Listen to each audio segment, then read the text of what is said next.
Hey, what's up everybody? It's the Crypto Ginger here. Guys, this is going to be a very quick video, but I think this has got a lot of information here that's very important, not just for us who are early adopters of cryptocurrencies, but for the banking structure that might be looking at this new digital ecosystem as a threat.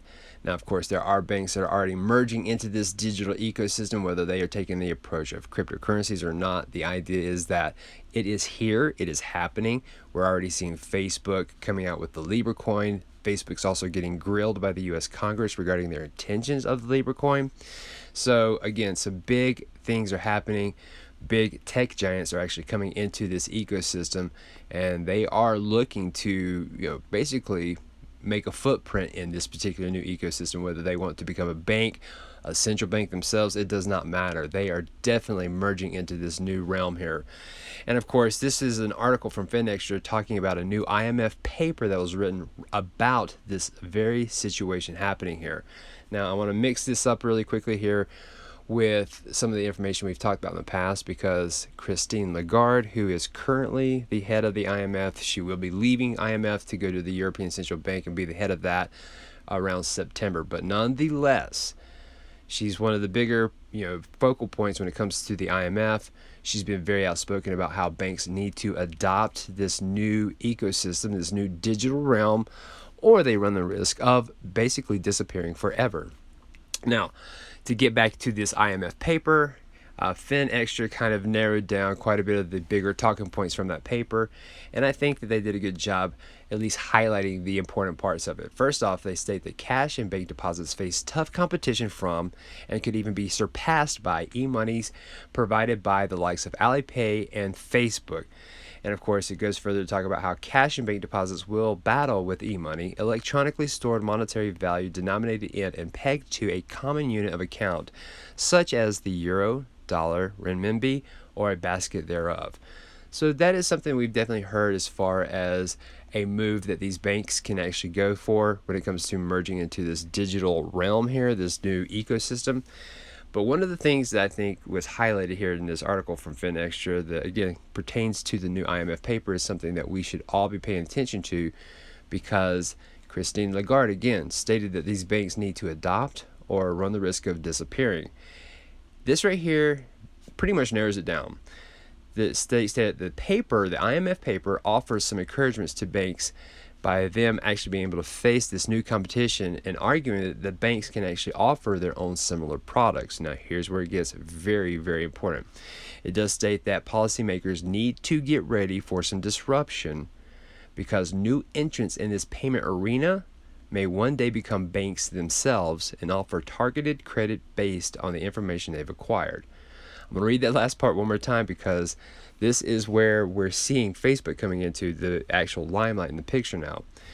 Policymakers need to get ready for some disruption, because new entrants in the payment arena may one day become banks themselves. That is absolutely huge.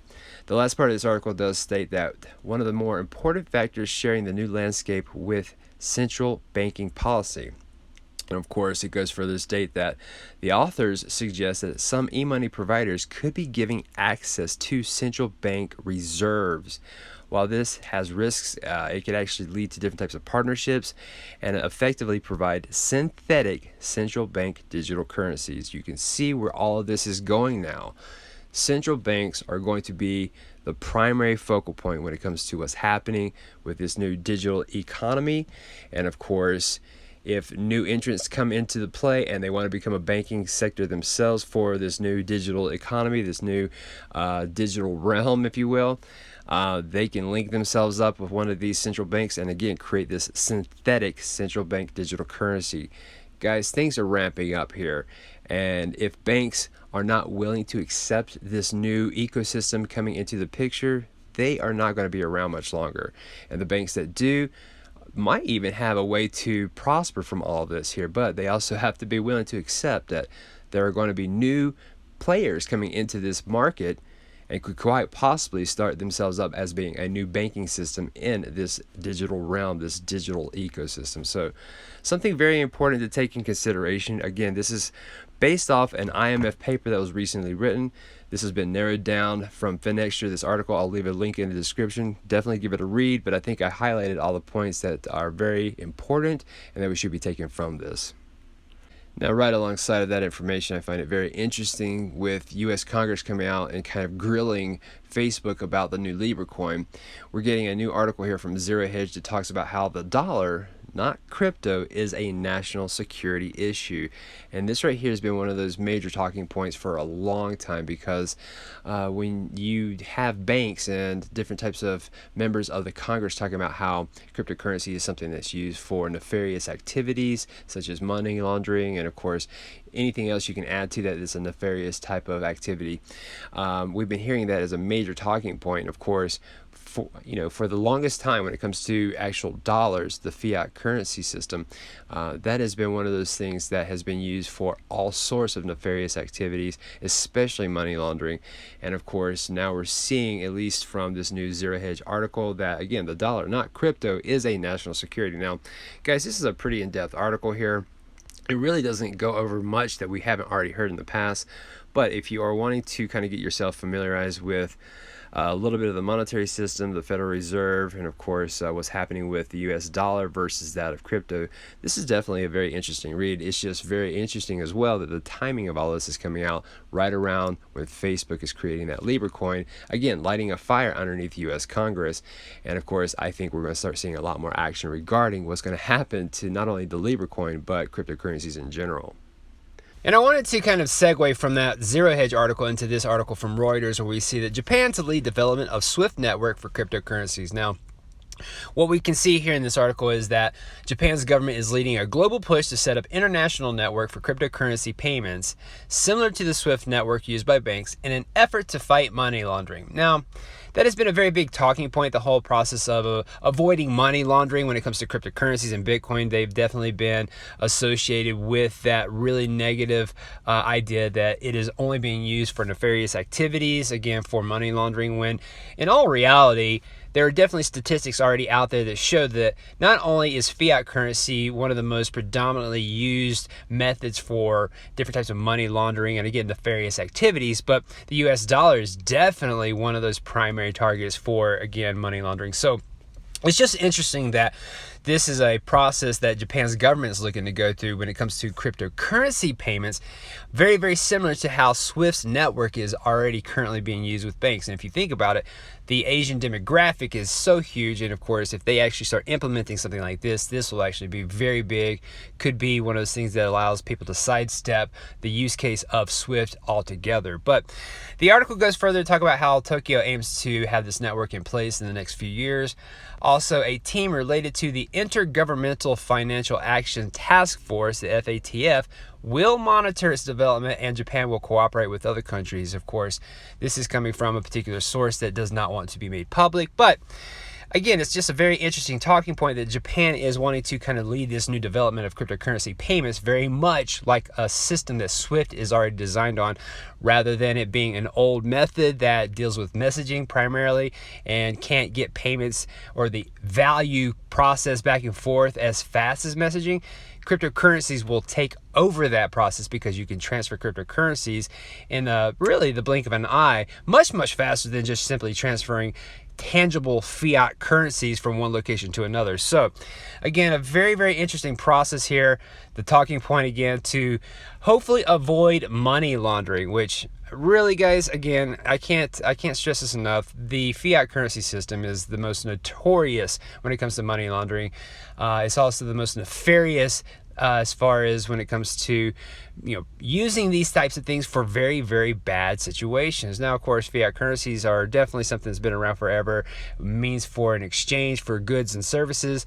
But again, a substantial amount of money has been created, especially through the Federal Reserve, out of thin air, and then, of course, then used for significant amount of different types of, again, nefarious types of activities. Just think about JP Morgan, for example. I know we talked about this before, but they just recently got busted with roughly around $1 billion worth of drugs. Now, whether that's directly linked to JP Morgan or not is an entirely different situation. But what is in the situation is that, how did these drugs get purchased? They got purchased through fiat currencies. That is most certainly the case when it comes to the substantial amount of drugs. And of course, when you look at how you can transact through Bitcoin and have that traceable, because you can actually look up those particular addresses, the public addresses for those different types of payments going back and forth through the public ledger, again, through Bitcoin and other cryptocurrencies.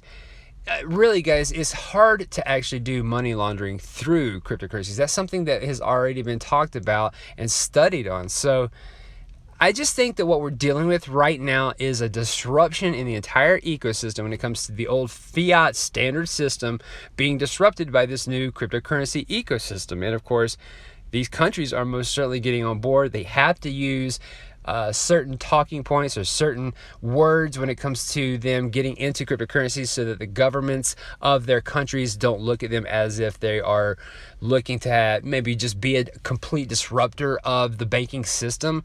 So you have to use those words like, we're going to do this to avoid money laundering. Well, that's good and all, but I think that they definitely know that it's inevitable that digital assets, cryptocurrencies, Bitcoin even, are going to be this means of really a process of money for the future. And of course, they want to make sure they're not being left behind. And I would hope that the US Congress, they kind of follow in suit with what Japan's doing, so that we don't get left behind as a country in the United States as well. A couple other things I wanted to quickly go over as well. Now, since we're on the topic of cryptocurrencies and Bitcoin, and of course this possibility of disrupting the whole banking sector, I just want to say that cryptocurrencies have most certainly come back as far as some positive movement. We're seeing a lot of green across the board when it comes to not only Bitcoin, but a lot of your top performing altcoins. Even XRP is definitely in the green at this point in time. Here's an article I found very interesting when it comes to those who are looking to invest into Bitcoin. Study finds that Bitcoin is most volatile from midnight to 1 a.m. UTC time. So this right here just kind of gives you a quick reference as far as the volatility rate and when volatility is actually taking place. This is actually something as far as a study that took place for the last 2 years.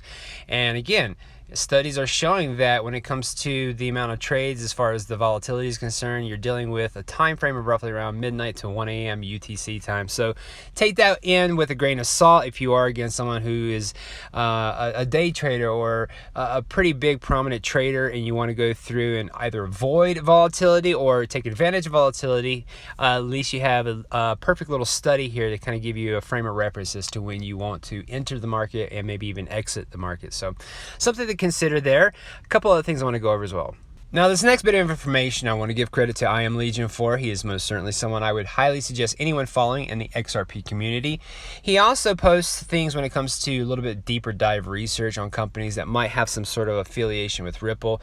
He just recently posted something here regarding Ripple and Earthport. We've most certainly heard of that connection being made in the past.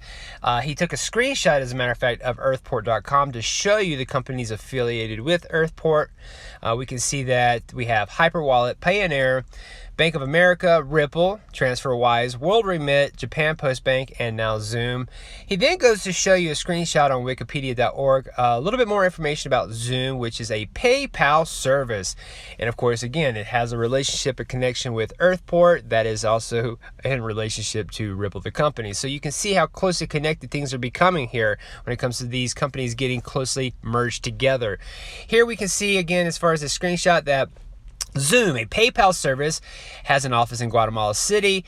And of course, back in November 2015, PayPal acquired Zoom Corporation for $25 a share in cash, or about $1.09 billion. Prior to that, Zoom was an independent, publicly traded company and was initially backed by venture firms including Sequoia Capital, New Enterprise Associates, SVB Capital, and Fidelity Ventures. So you can see, again, major connections there with some major big names. And of course, this is just another way for Ripple to expand itself out there, getting closer and closer to these major companies like PayPal.